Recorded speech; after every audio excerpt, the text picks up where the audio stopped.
प्रिय विद्यार्थियों नमस्कार। एक बार फिर मैं हाजिर हूँ अपने चैनल पर एक नया वीडियो लेकर। आज अपन पढ़ेंगे प्रश्नावली 1.1 का क्वेश्चन नंबर 1।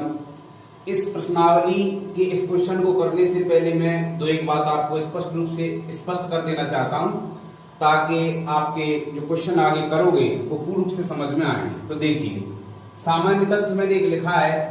पहली बात है गुणनखंड और दूसरी है गुणज। इन दोनों की जानकारी प्रिय विद्यार्थियों आपको होनी चाहिए।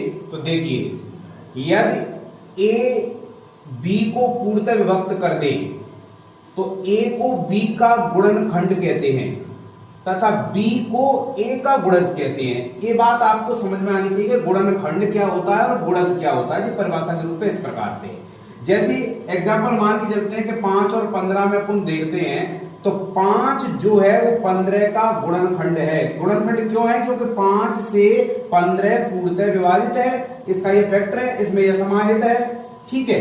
तथा 15 है 5 का गुणज, क्योंकि 5 उसमें समाहित है। इसी प्रकार से 12 का देखते हैं कि 12 के गुणनखंड अपन निकालते हैं तो 12 से स्वयं डिवाइडेड होती है, 6 से डिवाइडेड होती है, 4 से विभक्त होती है, 3 से विभक्त होती है, 2 से विभक्त होती है और 1 तो प्रत्येक संख्या का गुणनखंड होता ही है। तो गुणज और गुणनखंड पर आधारित एक क्वेश्चन अपन करने जा रहे हैं, ठीक है। तो क्वेश्चन अपन देखेंगे अब आगे।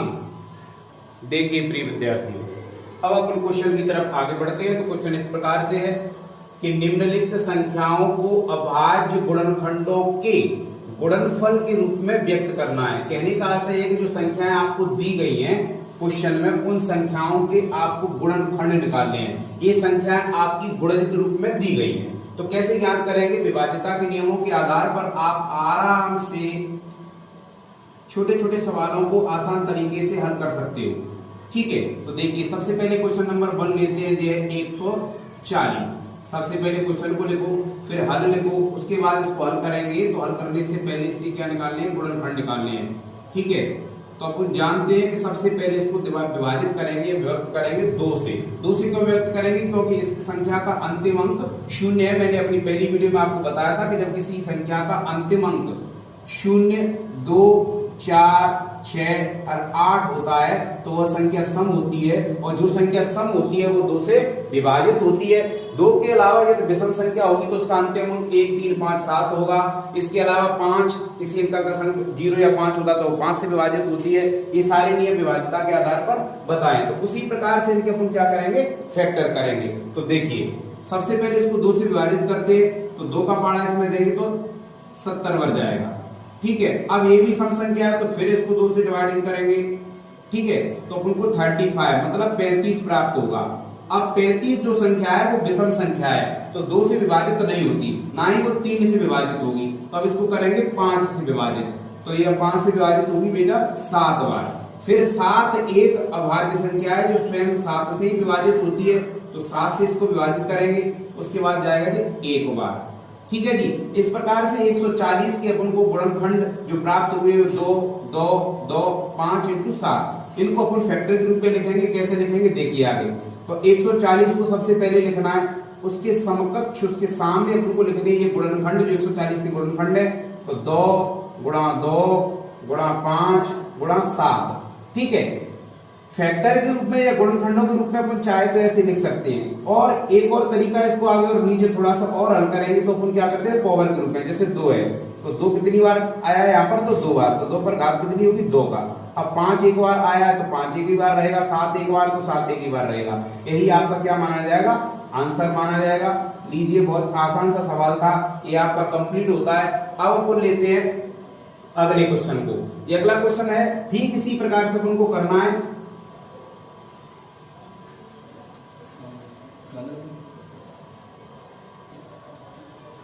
ठीक है, तो अब हम देखते हैं दूसरे सवाल को। दूसरा सवाल क्या है भैया? इस प्रकार से है।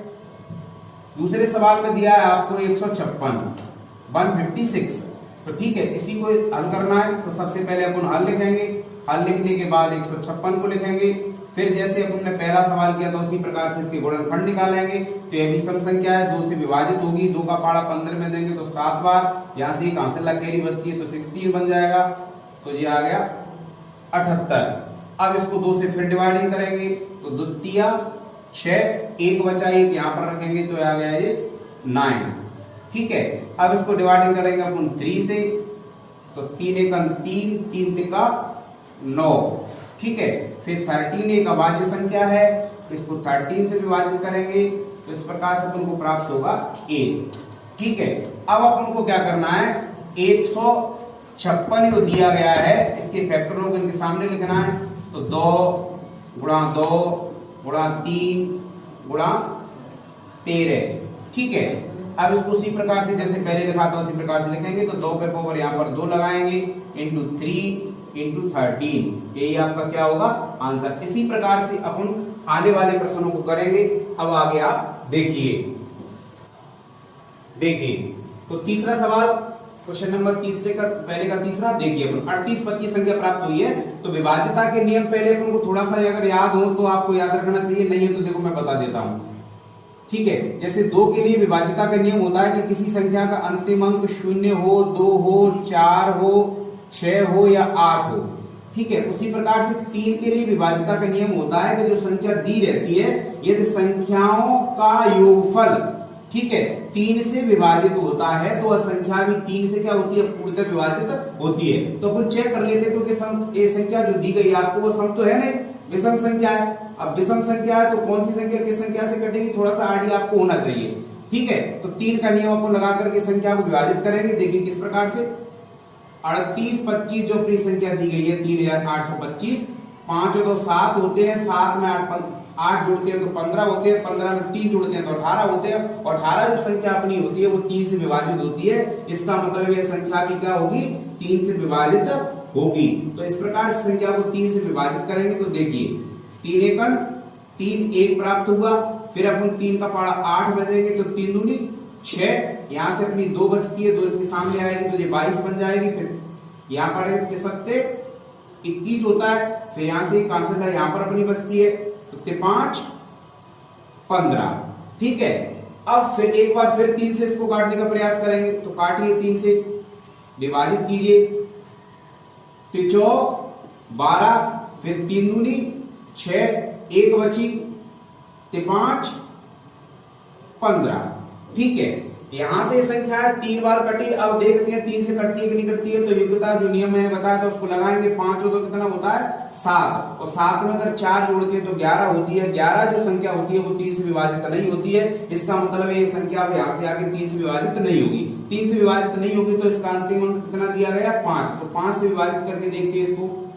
ठीक है, तो 5 का पारा 4 में जाएगा नहीं तो पूरी 40 इसमें देंगे 42 में।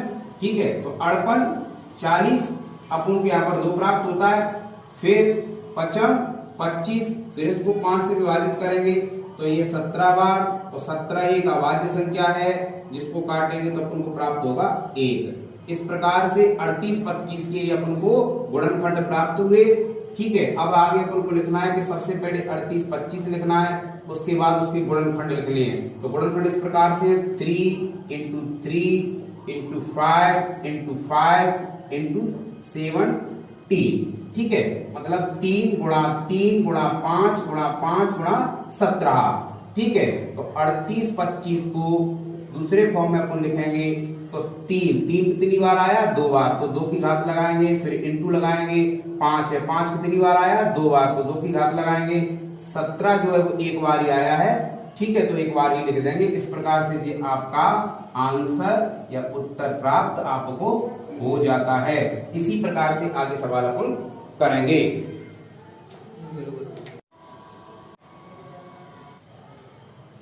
इसी प्रकार से अपन आगे बढ़ते हैं क्वेश्चन नंबर 1 का चौथा प्रश्न। देखिए, तो चौथा पार्ट जो है वो 5005 है। इस संख्या को विभाजित करेंगे, पहले 5 से विभाजित करेंगे तो अपन को इतना प्राप्त होगा, फिर उसके बाद 7 से विभाजित करेंगे तब इतना प्राप्त होगा, फिर 11 से विभाजित करेंगे तब 13 प्राप्त होगा, और 13 को 1 से प्राप्त होंगे तो फैक्टर अपन को प्राप्त हो जाते हैं। विधि यही है, इसके फैक्टर अपन को बार बार करते रहने पड़ेंगे, तब अभ्यास से आपको आराम से ये आ सकते हैं। इसी प्रकार से 5वां सवाल है 74 29, इसको अपन 17 से विभाजित करेंगे तो अपन को 437 प्राप्त होगा। 437 को 19 से प्राप्त विभाजित करेंगे तो अपन को 23 प्राप्त होगा। 23 को 1 से एक बार विभाजित होता है। इसके फैक्टराइज प्राप्त होते हैं। इनमें कोई भी संख्या जो है घातांक रूप में नहीं है, क्योंकि सभी संख्याएं गुणजों के रूप में सिंगल सिंगल है। इसी प्रकार से इसका आंसर यही होगा। ठीक है, इस प्रकार से अपना प्रश्न जो होता है वो पूरा होता है। आशा करता हूं कि आपको ये सवाल समझ में आएगा। फिर भी कोई भी परेशानी या दिक्कत होती है तो मेरे कमेंट्स बॉक्स में आप कमेंट करिए। ठीक है, मेरे चैनल को लाइक शेयर एवं सब्सक्राइब अवश्य कीजिए। धन्यवाद।